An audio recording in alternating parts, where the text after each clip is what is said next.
Hi guys, good morning. तर आज मी माझ्याकडे भाजीला काही अवेलेबल नव्हतं आज भाजीपाला, त्याच्यामुळे मी आज बनवते कांद्याची चटणी. आणि म्हणजे माझी आजी बनवायची घरी, तर खूप छान, म्हणजे खूप वर्षानंतर मी आज चटणी बनवणार आहे आणि खाणार पण आहे. त्याच्यासाठी साहित्य पण एकदम लिमिटेड लागतं, म्हणजे जिरे, लसूण आणि कांदे आणि चटणी टाकायची बस. आणि खूप सुंदर असं लागतं. आणि म्हणजे आपण ऑमलेट कसं लागतं आपलं त्याप्रमाणेच टेस्ट लागते याची. आणि आजी तर खूप वेळा बनवायची, वरण भात सोबत पण खायला खूप छान लागते. इकडे तेल तापलेलं आहे आणि आता मी त्याच्यामध्ये जिरं टाकते. त्याच्यानंतर लसूण ॲड करते.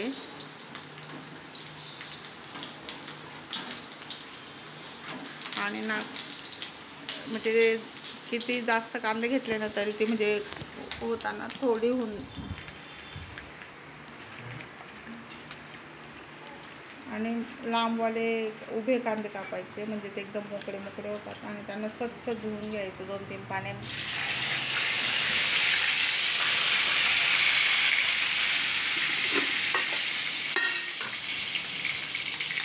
त्याच्यात आपण ॲड करणार आहे हळद, चटणी आणि कांदे. ते गळायला नको म्हणून परतून घ्यायचं त्यांना लवकर.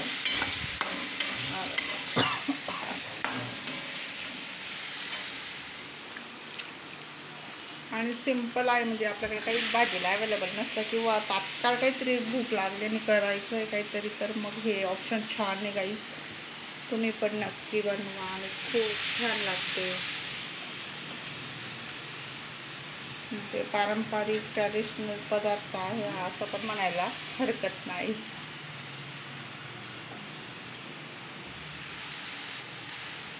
मी कॉलेजला जायची ना, कधी कधी मम्मी पण टिफिनला करून द्यायची मला पोळीसोबत. आणि ते तर टिफिनमध्ये ते आपण सकाळचा टिफिन केलेला असतो आणि दुपारी खात होतं, ते एकदम छान असं टेस्टी होऊन जातं. तर तेव्हा तर इतकं छान लागायचं ते.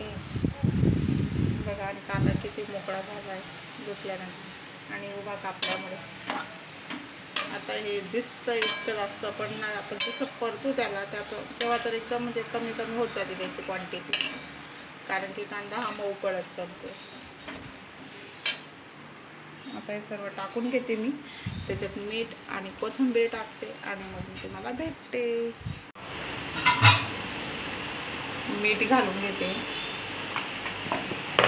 मी आधी पण घातलं होतं तेव्हा ऑन कॅमेरा नव्हतं.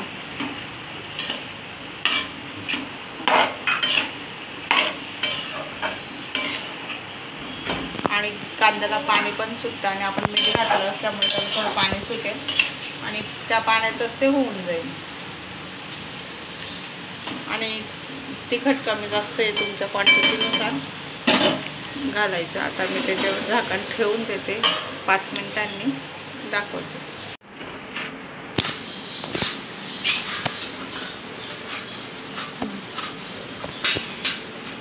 आता कोथिंबीर टाकून देऊ आपण. त्याला होऊ द्यायचं. बघा आताच कसा नरम होत जातोय तो.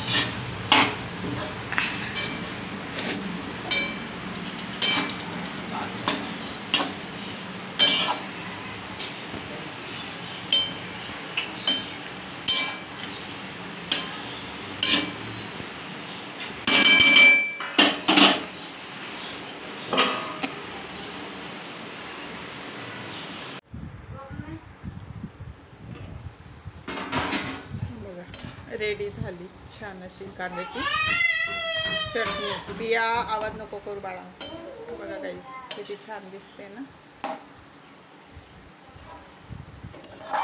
बघा कांदे किती घेतले ते, आणि किती म्हणजे एकदम थोडी होऊन जाते. म्हणून करताना जर जास्त लोक असतील तर जास्त कांदे कापा तुम्ही पण, आणि अशा पद्धतीने बनवा. खूप छान. बघा किती डिलिशियस मस्त.